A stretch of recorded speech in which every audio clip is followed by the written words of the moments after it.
இந்த விநாயகர் சதுர்த்திக்கு பூரண கொழுக்கட்டை எப்படி செய்கிறதுன்னு பார்க்கலாம். இந்த மெத்தடில் நீங்கள் செஞ்சு பாருங்கள். ரொம்ப நேரம் ஆனாலும் சாஃப்டாக இருக்கும். ஃபஸ்ட்டு ஸ்டெப்பாக நம்ம வெல்லத்தை கரைய வச்சுக்கலாம். 3/4 கப் அளவு வெல்லம் ஒரு பாத்திரத்தில் சேர்த்துட்டு 1/4 கப் அளவு தண்ணி சேர்த்துக்கலாம். இந்த வெல்லம் நல்லா முழுசாக கரையிற வரைக்கும் கொதிக்க விடலாம். இப்போ வெல்லம் நல்லா கரைஞ்சி வந்துருச்சு. எந்த பாத்திரத்தில் பூரணம் செய்கிறோமோ அதில் நம்ம வடிகட்டி சேர்த்துக்கலாம். இப்போ ஸ்டவ்வை ஆன் பண்ணிவிட்டு இந்த வெல்லம் ஃபுல்லாக நுரைச்சி வரணும். அது வரைக்கும் நம்ம கொதிக்க விடலாம்.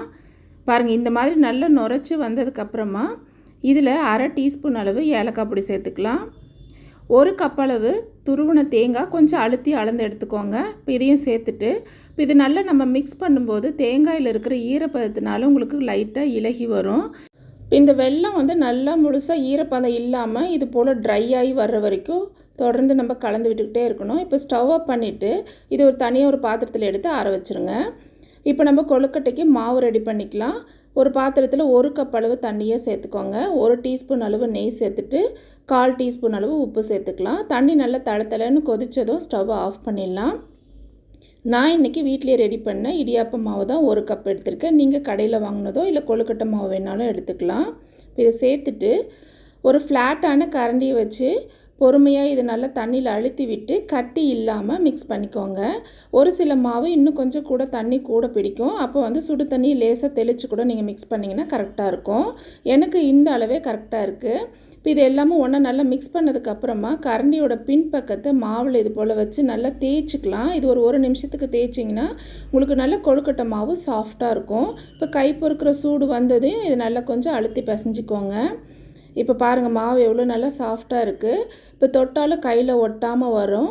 இப்படி மாவை கொஞ்சம் எடுத்துகிட்டு நீங்கள் நல்லா இப்படி உருட்டிட்டு கையால் சொப்பு மாதிரி செஞ்சிங்கன்னா உங்களுக்கு விரிசல் இல்லாமல் அழகாக வரும். இதுதான் நமக்கு மேல் மாவு செய்கிறதுக்கு கரெக்டான பதம். இப்போ இதை நம்ம காய விடாமல் இருக்கணும். மாவு ஒரு பாத்திரத்தில் சேர்த்துட்டு தட்டு போட்டு மூடி வச்சுருங்க. பூரணமும் நல்லா ஆறிடுச்சு. நான் ஃபஸ்ட்டு அச்சில் எப்படி செய்கிறதுனோ அதுக்கப்புறமா உங்களுக்கு அச்சு இல்லாமல் எப்படி செய்கிறதுனோ காமிக்கிறேன். ஒரு எலுமிச்சைப்பழ அளவு மாவு எடுத்துகிட்டு நம்ம அச்சில் நெய் தடவுனதில் உள்ளே சேர்த்துட்டு ஓரங்களில் நல்லா அழுத்தி கொடுங்க. அப்போ தான் அந்த அச்சு இருக்கிற அந்த ஷேப்பில் உங்களுக்கு நல்லா கிடைக்கும்.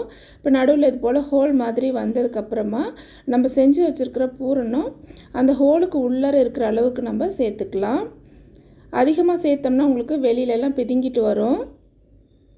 இப்போ இது நல்லா சேர்த்ததுக்கப்புறமா இதை மூடுறதுக்காக கொஞ்சமாக மாவு எடுத்து இது மாதிரி ஃப்ளாட்டாக்கி அது மேலே வச்சு அழுத்திட்டிங்கன்னா நம்ம செஞ்ச அச்சு வடிவத்திலேயே கொழுக்கட்டை அழகாக ரெடி ஆயிரும்.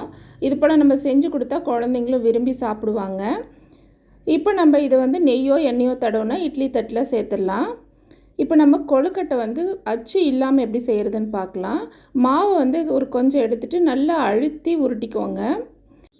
அதுக்கப்புறமா நம்மளுடைய 2 பெருவிரலையும் மாவுக்கு நடுவில் வச்சு ஓரங்களில் ஈவனாக நம்ம ப்ரெஷர் கொடுத்து இது போல் நம்ம அழுத்திட்டே வந்திங்கன்னா அழகாக கிண்ண மாதிரி விரிசல் இல்லாமல் சூப்பராக கிடைக்கும். பாருங்கள், இப்போ இதுக்கு நடுவில் நமக்கு எந்த அளவுக்கு பூரணம் வேணுமோ அது அளவுக்கு வச்சுட்டு அந்த ஓரங்களை கொஞ்சமாக அணைச்சி இப்படி சேர்த்துட்டு வந்திங்கன்னா உங்களுக்கு ஒன்றா திரண்டு வந்துடும். மேலே இப்படி கொஞ்சம் ஷார்ப்பாக இருக்கிற மாதிரி ஆக்கி விட்டுட்டோம்னா அழகான மோதகம் ஷேப்பில் கொழுக்கட்டை ரெடி. இப்போ இது நல்லா தண்ணி கொதிச்சிட்ருக்கு. இதில் தட்டை வச்சிடலாம். இப்போ நம்ம இது ஒரு 10 நிமிஷத்துக்கு வேக வச்சுக்கலாம். இப்போ 10 நிமிஷம் ஆயிடுச்சு. கொழுக்கட்டை வெந்துருச்சான்னு பார்த்துக்கலாம். நீங்கள் வெந்திருந்தால் அது மேலே பார்த்தீங்கன்னா ஒரு மாதிரி கிளாஸியாக இருக்கும், நல்லா சாஃப்டாகவும் இருக்கும். இப்போ இதை நம்ம ஆறுனதுக்கப்புறமா தட்டிலேருந்து எடுத்துடலாம். நீங்களும் இந்த ரெசிபியை ட்ரை பண்ணி பாருங்கள். இந்த வீடியோ உங்களுக்கு பிடிச்சிருந்தா சேனலை சப்ஸ்கிரைப் பண்ணுங்கள். கூடவே பெல் ஐக்கானை கிளிக் பண்ணுங்கள். தேங்க்யூ ஃபார் வாட்சிங்.